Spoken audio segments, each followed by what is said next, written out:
ఈ రోజుల్లో మానవుడు ఎంత ప్రయత్నించినా 70 లేదా 80 ఏళ్ల కంటే ఎక్కువ కాలం బతకట్లేదు.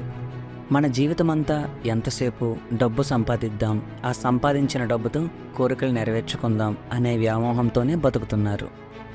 కానీ స్వామి శివానంద గురించి మీకు తెలుసా? ఈయన ఎంత గొప్పవారంటే ఇతన్ని రాష్ట్రపతి సైతం పాదాభివందనం చేశారు.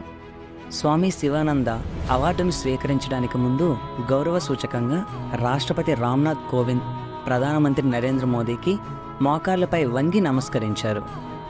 ఈ శివానంద నమస్కరించిన తీరు భారతదేశ నిజమైన సంస్కృతికి నిదర్శనం అని నెటిజన్లు అభివర్ణిస్తున్నారు. 40 ఏళ్ళకే చాలామందికి నడుము నొప్పి, ఒళ్ళు నొప్పులు అంటూ మూల కూర్చుంటున్న వేళ 127 ఏళ్ల శివానంద అంత ఫిట్గా ఎలా ఉన్నారు? ఈయనకి 127 ఏళ్ళ వయసు, కానీ ఇప్పటికీ ఇంత ఆరోగ్యంగా మరియు చలాకీగా ఎలా ఉన్నారు? ఇలా ఉండడానికి గల సీక్రెట్ ఏంటి అని అడిగితే అతను ఏం చెప్పారో తెలుసా? డబ్బు లేని జీవితం, దానాలు, కోరికలు లేవు. నూనె, ఉప్పు, పాలు, పండ్లు ఇవేమీ నా జీవితంలో లేవు. రాత్రి 9 గంటలకే పడుకోవడం, ఉదయాన్నే 3 గంటలకు నిద్ర లేవడం. 118 సంవత్సరాలుగా యోగా, ఇదే నా దీర్ఘాయువు రహస్యం అని చెప్పారు. అయితే ఈ వీడియోలో మనం శివానంద స్వామి గురించి పూర్తి వివరాలు తెలుసుకుందాం. కాబట్టి వీడియోని చివరి వరకు చూడండి. అసలు ఎవరి శివానంద స్వామి? స్వామి శివానంద 1896 ఆగస్టు 8న అవిభాజ్య భారత్లోని సిల్హెట్ జిల్లాలో నిరుపేద కుటుంబంలో జన్మించారు. ప్రస్తుతం ఇది బంగ్లాదేశ్లో ఉంది. శివానందకు 6 ఏళ్ల వయసులోనే ఆయన తల్లిదండ్రులు మరణించారు.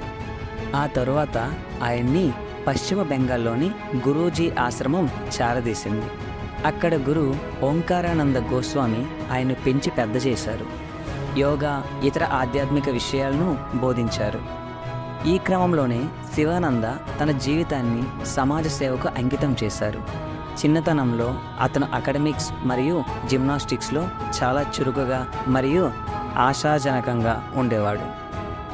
అతను తంజోర్లోని వైద్య పాఠశాలలో చదివాడు. అక్కడ అతను రాణించాడు.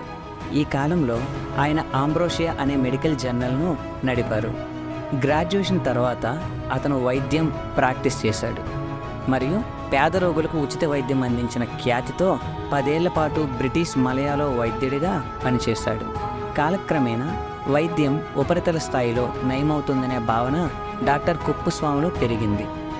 శూన్యతను పూరించడానికి వేరే చోట చూడమని ప్రోత్సహించాడు మరియు 1923లో అతను తన ఆధ్యాత్మిక అన్వేషణను కొనసాగించడానికి మలయాను విడిచిపెట్టి భారతదేశానికి తిరిగి వచ్చాడు.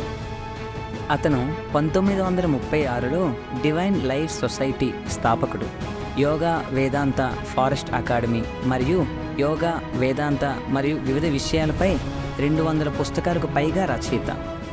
అతను రిషికేశ్ నుండి 3 కిలోమీటర్ల దూరంలో గంగా నది ఒడ్డున ఈ డివైన్ లైఫ్ సొసైటీ యొక్క ప్రధాన కార్యాలయమైన శివానంద ఆశ్రమాన్ని స్థాపించాడు మరియు తన జీవితంలో ఎక్కువ భాగం అక్కడే గడిపాడు.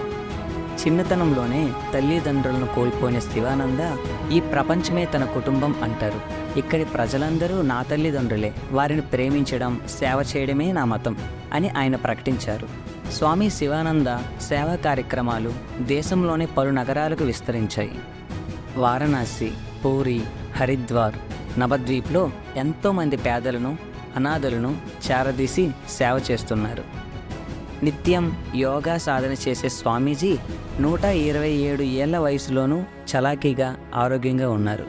ఇటీవల కోవిడ్ వ్యాక్సిన్ 2 డోసులు తీసుకున్న అత్యంత పెద్ద వయస్కుడుగాను ఆయన ఘనత సాధించారు.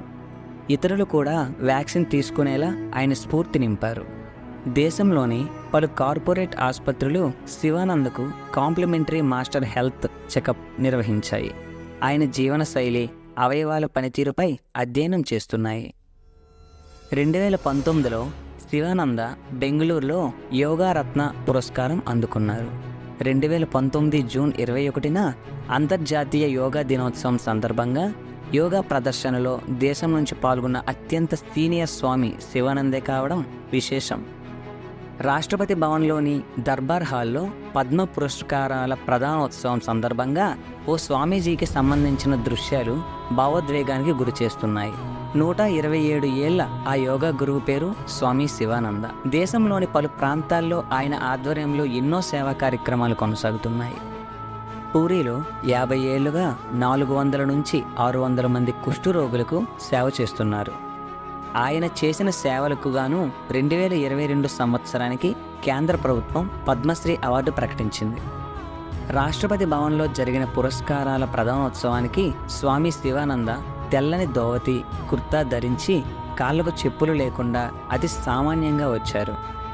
దర్బార్ హాల్లో ఆయన పేరు పిలవగానే ఆయన తన స్థానం నుంచి లేచొచ్చి మొదట ప్రధాని నరేంద్ర మోదీకి పాదాభివందనం చేశారు. అనంతరం రాష్ట్రపతి రామ్నాథ్ కోవింద్కు 2 సార్లు పాదాభివందనం చేశారు. 125 ఏళ్ల శివానంద పేరును పద్మ పురస్కారం ప్రదానం కోసం పిలవగానే దర్బార్ హాలులో అందరూ కరతాళ ధ్వనులతో అభినందించారు. ఆ వెంటనే ఆయన ప్రధానికి, రాష్ట్రపతికి పాదాభివందనం చేసిన దృశ్యాలు వారిని మరింత కదిలించాయి. హాలులో ఉన్నవారంతా లేచి నిలబడి కరతాళ ధ్వనులు చేశారు. జీవించడానికి తింటాను.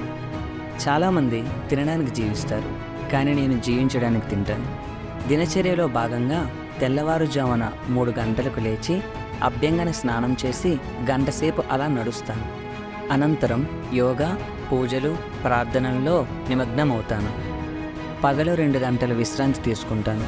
బ్రహ్మచర్య జీవితాన్ని గడుపుతున్న నాకు కుటుంబ సభ్యులు ఎవరూ లేరు. బ్రహ్మచారిగా వారణాసిలో నివసిస్తున్నాను.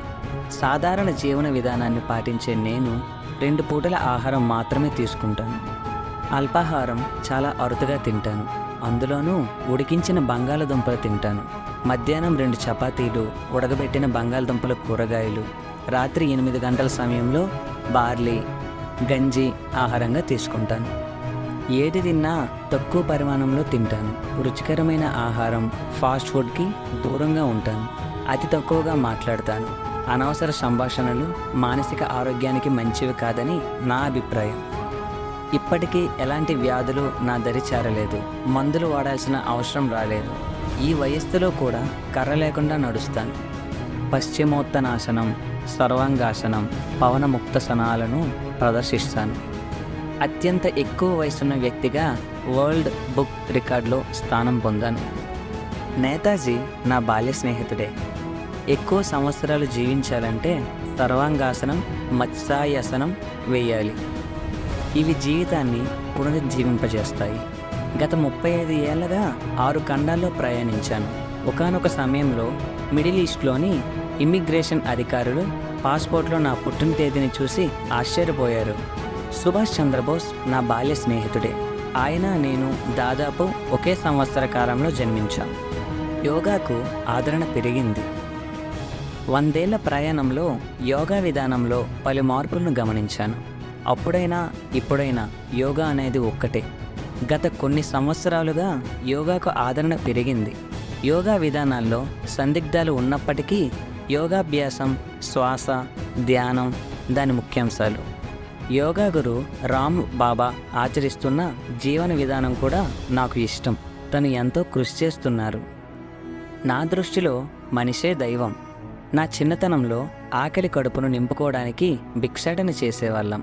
అందులోని బాధ, అవస్థలు నాకు తెలుసు. ఈ దేశంలో ఇప్పటికీ కొందరు పేదలు పాలు, పండ్లు లేని జీవితాన్ని గడుపుతున్నారు. అందుకే నేను కూడా పాలు, పండ్లు తినడం మానేశాను. నా దృష్టిలో మనిషే దైవం. మనుషులకు సేవ చేస్తే దైవానికి చేసినట్టే. అలాంటి మనుషులైన కుష్టు వ్యాధిగ్రస్తులను సమాజం వేలేసింది. వారికి సాంత్వన అందించాలనే ఉద్దేశంతో గత 50 ఏళ్ళుగా వారికి సేవలు అందిస్తున్నా. ఆత్మీయతకు మారుపేరు హైదరాబాద్. హైదరాబాద్ రావడం ఇదే మొదటిసారి. కానీ ఈ నగరానికి చెందిన ఎందరో వ్యక్తులు నన్ను వారణాసిలో కలిశారు. హైదరాబాదీలు ఎంతో ఆత్మీయతను కలిగి ఉంటారు. నగరవాసులు మరింత యోగా సాధన చేయాలి. అందరికీ ఆదర్శంగా నిలవాలని ఆశిస్తున్నాను.